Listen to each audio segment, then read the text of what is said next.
আসসালামু আলাইকুম রহমতুল্লাহি ওয়া বারাকাতুহু। আজকে আপনাদেরকে সরাসরি কোরআন থেকে আমল শিখিয়ে দেব ইনশাআল্লাহ। সুতরাং ভিডিওটি অত্যন্ত গুরুত্বপূর্ণ হতে চলেছে। ভিডিওটি এক সেকেন্ডও স্কিপ করবেন না। ভিডিওটি শুরু থেকে শেষ পর্যন্ত ধৈর্য সহকারে দেখতে থাকুন।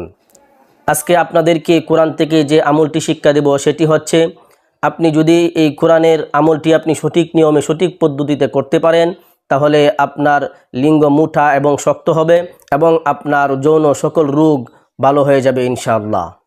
তো সম্মানিত দর্শক, চলুন কথা লম্বা না করে আমরা মূল ভিডিওটি শুরু করি। সম্মানিত দর্শক, মূল ভিডিওটি শুরু করার আগে আপনাকে ছোট্ট একটি রিকোয়েস্ট করছি, আপনি যদি আমার চ্যানেলের নতুন দর্শক হয়ে থাকেন তাহলে অবশ্যই আমাদের এই ছোট্ট চ্যানেলটিকে ভালোবেসে সাবস্ক্রাইব করবেন এবং ভিডিওটিতে একটি লাইক দিয়ে ভিডিওর পরবর্তী অংশটুকু কন্টিনিউ করবেন।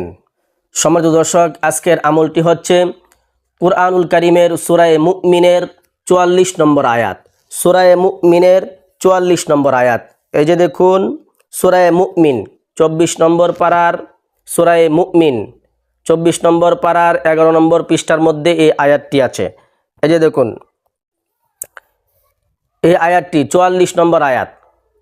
সূরা মুমিনের এই 44 নম্বর আয়াতের আমল আজকে আপনাদেরকে শিখিয়ে দেব ইনশাআল্লাহ। সুতরাং ধৈর্য সহকারে ভিডিওটি দেখতে থাকুন।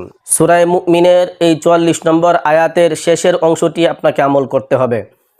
সূরা মুমিনের 44 নম্বর আয়াতটি হচ্ছে, আয়াতের শেষের অংশটি আপনাকে আমল করতে হবে।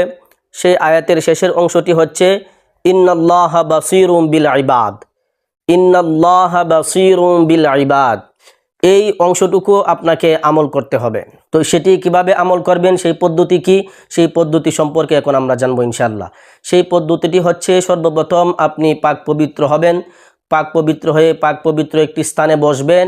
সর্বপ্রথম আপনি আস্তাগফিরুল্লাহ পড়বেন। 3 বার আস্তাগফিরুল্লাহ পড়বেন। আস্তাগফিরুল্লাহ, আস্তাগফিরুল্লাহ, আস্তাগফিরুল্লাহ। এভাবে আপনি 3 বার আস্তাগফিরুল্লাহ পড়বেন এবং 3 বার আস্তাগফিরুল্লাহ পড়ার পরে এই সূরা মুমিনের 44 নম্বর আয়াতের শেষের অংশটুকু আপনি পড়বেন, ইন্নাল্লাহা বাসীরুম বিল ইবাদ। ইন্নাল্লাহা বাসীরুম বিল ইবাদ। এই আয়াতের এই অংশটুকু আপনি 11 বার পড়বেন। প্রথমে 3 বার আস্তাগফিরুল্লাহ পড়বেন এবং তারপর এই আয়াতের সূরা মুমিনের 44 নম্বর আয়াতের শেষের অংশটুকু, ইন্নাল্লাহা বাসীরুম বিল ইবাদ, এই অংশটুকু আপনি 11 বার পড়বেন।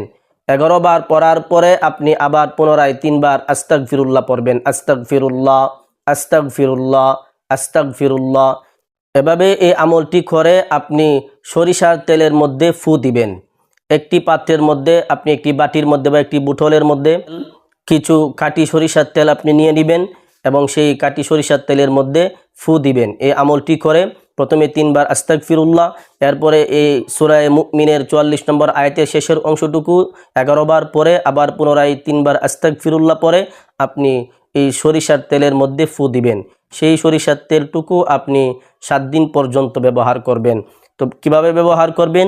প্রতিদিন রাত্রিবেলায় শোয়ার আগে আপনার পেনিসের মধ্যে আপনি সেই তেলটা এভাবে লাগিয়ে দিবেন। আপনার পেনিসের মধ্যে, পেনিসের সব জায়গায় আপনি ভালো করে এভাবে মালিশ করে দিবেন, উপরের থেকে নিচের দিকে, উপরের থেকে নিচের দিকে এভাবে আপনি মালিশ করে দিবেন।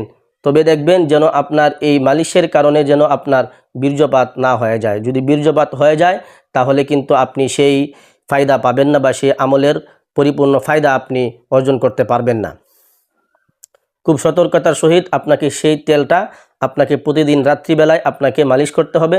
এভাবে আপনার 7 দিন আমল করতে হবে। যদি আপনি এই আমলটি সঠিক পদ্ধতিতে সঠিক নিয়মে যদি আপনি করতে পারেন তাহলে ইনশাআল্লাহ আমি কথা দিচ্ছি, এই আমলের বদৌলতে আপনার লিঙ্গ অনেক শক্ত হবে, মোটা হবে এবং আপনার যৌন সমস্ত রোগ আল্লাহ পাক রব্বুল আলামিন ভালো করে দিবেন ইনশাআল্লাহ।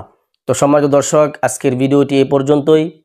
যদি আমার ভিডিও দেখে আপনি সামান্য পরিমাণ উপকৃত হয়ে থাকেন তাহলে অবশ্যই আমার ভিডিওটিতে একটি লাইক দিবেন, কমেন্ট করবেন আর ভিডিওটি শেয়ার করে দিবেন। আর যদি আপনি আমার চ্যানেলের নতুন দর্শক হয়ে থাকেন তাহলে অবশ্যই আমাদের এই ছোট্ট চ্যানেলটিকে সাবস্ক্রাইব করে বেল আইকন অল করে দিবেন। সকলেই ভালো থাকবেন, সুস্থ থাকবেন। আসসালামু আলাইকুম ওয়া রাহমাতুল্লাহি ওয়া বারাকাতুহু।